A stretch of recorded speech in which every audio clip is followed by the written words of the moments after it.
Hello అందరికీ welcome back to our channel Varunika Niharika. అందరు ఎలా ఉన్నారు? మేమైతే చాలా బాగున్నాం. ఈరోజు వీడియోలో మా తెలంగాణలోకి ఎంతో ప్రియమైన ఐటమ్ ఏంది అంటే సర్వపిండి అనే చెప్పుకుంటాం. ఫస్ట్ అయితే సర్వపిండి నేను ఈ హాలిడేస్లో పిల్లల కోసం చేసిన, ఎప్పుడు చేసినా 4-5 కిలోలు కంపల్సరీ చేస్తూనే ఉంటా. ఇది చేసిందంటే టిఫిన్ కూడా చేయరు, ఇదే తింటారు, అంత మంచిగా ఉంటుంది. సొరకాయ, పల్లీలు, నువ్వులు అన్ని ఐటమ్స్ వేసేది చేసిన. ఒకసారి అయితే మన వీడియోని మీరు ఫాలో అవ్వండి ఎట్లున్నదో, ఎట్లా చేసిన అని. సో దానికోసం నేనైతే 3 కిలోలు తీసుకున్నా అండి బియ్యం పిండి. రేషన్ బియ్యంతోనే పట్టించుకున్నాం మేము.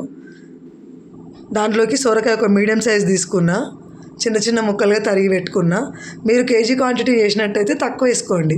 సేమ్ దీంతో పాటుగా కొలతలు ఒక 200 గ్రాములు అయితే పచ్చిమిరపకాయలు తీసుకున్నా. ఒక పెద్ద కప్పు నిండా ఉల్లిపాయ ముక్కలు, ఒక 4-5 వెల్లుల్లిపాయలు ఇట్లా పొట్టు తీసి ఒలుసుకొని పెట్టుకోవాలి. ఒక 2 టేబుల్ స్పూన్ జీలకర్ర, ఉప్పు కేజీకి 2 స్పూన్లు అండి. 3 కేజీల పిండికి 6 స్పూన్ల ఉప్పు తీసుకోవాలి. ఒక కప్పు నిండా పల్లీలు వేయించి పొట్టు తీసి పెట్టుకున్నాము, పలుకులాగా చేసుకొని. ఒక కప్పు అయితే నువ్వులు, మునిగాకు మంచిగా ఫ్రెష్గా కడిగి పెట్టుకున్నాను అండి ఒక కప్పు. ఒక కప్పు కొత్తిమీర, ఒక కప్పు కరివేపాకు. ఇవన్నీ కంపల్సరీ వేసుకుంటే బాగుంటుంది. సో ఎవరైతే ముందుగా మన ఛానల్ చూస్తున్నారో ప్లీజ్ లైక్, షేర్, సబ్స్క్రైబ్ అయితే చేసుకోండి మన ఛానల్స్లో. సో ఇప్పుడైతే ఒక మిక్సీ జార్ తీసుకొని ముందుగా ఈ సొరకాయ ముక్కలన్నీ గ్రైండ్ చేసుకుందాం మెత్తగా. ఈ విధంగా మొత్తం ఒక మిక్సీ నిండా ఇవే పట్టినాయి కదా, చూడండి. ఈ విధంగా అయితే పేస్ట్ చేసి పక్కన పెట్టేసుకుందాము. దాని తర్వాత అదే మిక్సీ జార్లో పచ్చిమిరపకాయలు, అందులోనే కొంచెం లోపలికి అనుకొని ఉల్లిపాయ ముక్కలు ఇందులో వేసేసుకోండి. దాని తర్వాత వెల్లుల్లి ఉన్నాయి కదా ఇవన్నీ క్వాంటిటీ ఇట్లా కేజీ చేసుకుంటే దీంట్లో డివైడ్ చేసి వేసుకోండి. జీలకర్ర 2 టేబుల్ స్పూన్ వేసిన నేనైతే ఫుల్గా. సో దానిలోకి నేను రుచికి సరిపడినంత, కేజీకి 2 స్పూన్లు చెప్పిన కదా టేబుల్ స్పూన్లు, అట్లా 6 టేబుల్ స్పూన్లు వేసేసుకున్నా. ఇదైతే మొత్తం గ్రైండ్ చేసుకోవాలి ఈ విధంగా.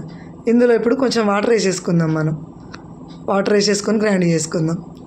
వాటర్ వేసుకోవడం వల్ల కొంచెం మెత్తగా గ్రైండ్ అవుతుంది మంచిగా. ఇవన్నీ ఎందుకు గ్రైండ్ చేసి వేస్తున్నా అంటే మా పిల్లలు అన్నీ ఏరి పడేస్తారు, అందుకని ఇవి గ్రైండ్ చేసుకుంటా అన్నట్టు. ఉల్లిపాయలు కానీ సొరకాయ గీర వేసుకున్నా కూడా బాగానే ఉంటుంది. సొరకాయ తురుముకొని కూడా వేసుకోవచ్చండి. కాకపోతే నేను పిల్లలు అంతా ఏరి పడేస్తారని చెప్పి నేను ఇట్లా గ్రైండ్ చేసేసిన. గ్రైండ్ చేస్తే ఇంక ఎక్స్ట్రా టేస్ట్ మంచిగా ఉంటుంది. ఒక్కసారి మీరు ఇట్లా ట్రై చేయండి. సో ముందుగా సొరకాయ పేస్ట్, దాని తర్వాత పచ్చిమిరపకాయల పేస్ట్, దాని తర్వాత కరివేపాకు, మునిగాకు, కొత్తిమీర ఇవన్నీ అయితే ఇందులో యాడ్ చేసేసుకుందాము. ఆకుకూరలు అనేటివన్నీ మంచిగా ఫ్రెష్గా కడిగి పెట్టేసుకోవాలి. ఇందులో యాడ్ చేసేసుకుందాం అన్నీ. కరివేపాకు, కొత్తిమీర, మునిగాకు హెల్త్కి మంచిదండి, ఇందులో వేస్తే మంచిగా తింటారు.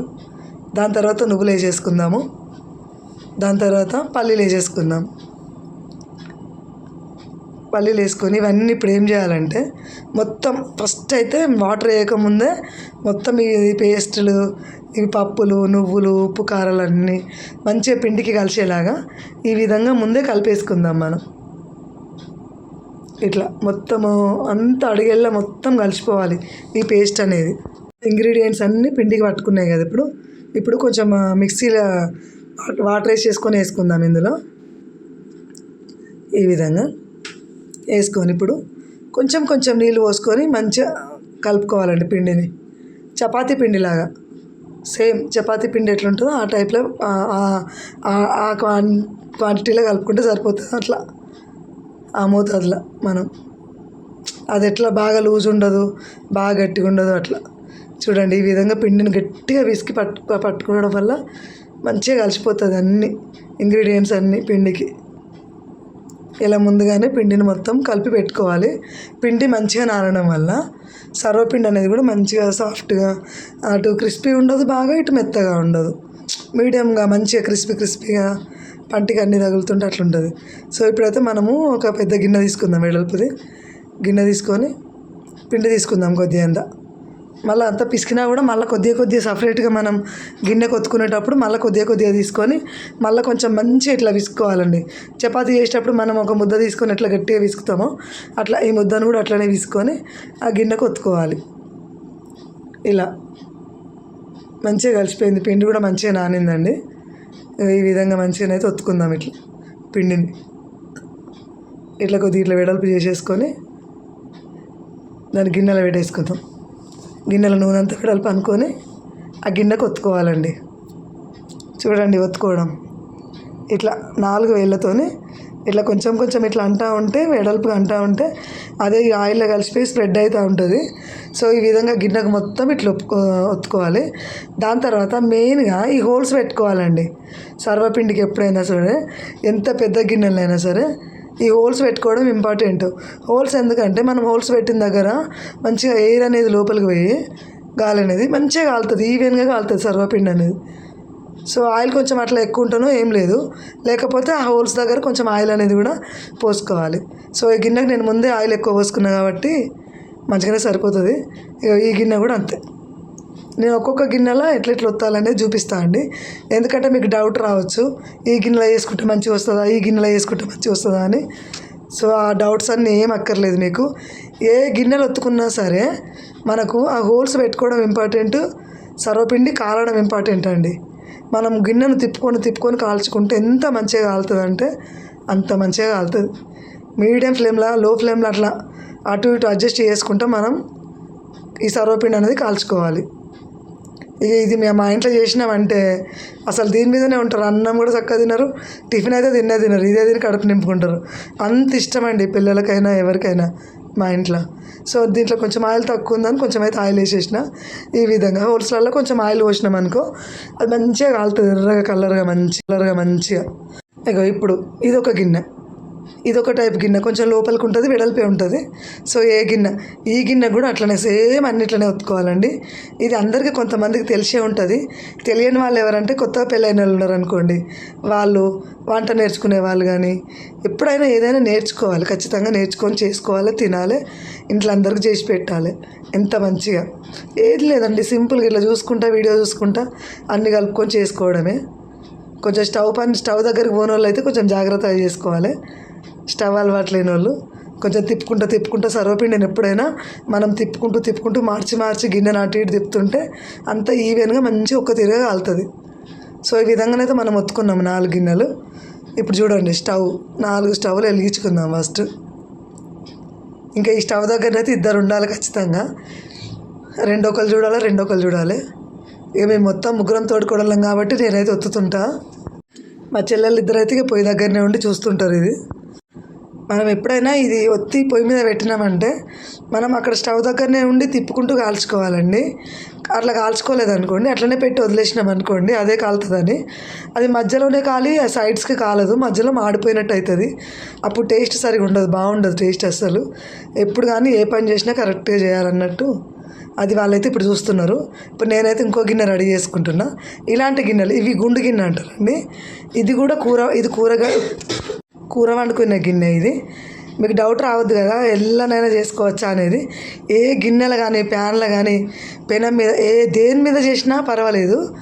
ఈ టిప్ ఒకటి పాటించండి చాలు. ఈ హోల్స్ అనేది కరెక్ట్గా చేసుకొని దానిలో మధ్యలో కొంచెం ఆయిల్ పోసుకొని పొయ్యి మీద మార్చి తిప్పుకుంటూ గిన్నెను ఒక సైడ్ కాలంగానే ఇంకో సైడు అట్లా తిప్పుకుంటూ కాల్చుకోవాలండి. ఇట్లనే ఈ గిన్నె ఇట్లా కొంచెం ఆయిల్ వేసుకోవాలి అందులో.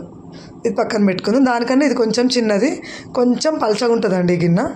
దీనికి కూడా పెట్టుకోవచ్చు. ఏ గిన్నె అయినా, చిన్న గిన్నెలైనా, వెడల్పు గిన్నెలైనా, ప్యాన్ అయినా, కడాయిలైనా మీ దగ్గర ఏది ఉంటే దాంట్లో. కాకపోతే ఈ హోల్స్ అనేది అయితే పర్ఫెక్ట్గా చేసుకోవాలి. అందులో కొంచెం ఆ హోల్స్లలో కొంచెం ఆయిల్ అనేది వేసుకోవాలి. అలా వేసుకోవడం వల్ల సమానంగా ఈవెన్గా కాలుతుందండి. సో ఈ విధంగా ఇవైతే గిన్నెలు రెడీ చేసి పెట్టుకున్నాము. మొత్తం 6 గిన్నెలలో పెట్టుకున్నాం మనము. సో ఇప్పుడు పొయ్యి దగ్గర చూద్దాం ఎట్లా కాలుతుందో. చూడండి మా వాళ్ళు ఎట్లా కాలుస్తున్నారో. తిప్పుకుంటూ ఇట్లా గోడకు నిలబెట్టిర్రండి. స్టవ్ వెనకాల గోడ ఉంటుంది కదా, నిలబెడితే ఇంకో సైడ్ కూడా కాలుతుంది. ఫస్ట్ మధ్యలో కాలిన తర్వాత సైడ్స్కి కూడా కాలాలి కదా, ఆ సైడ్స్కి కూడా తిప్పుకుంటూ కాల్చుకోవాలి మనం.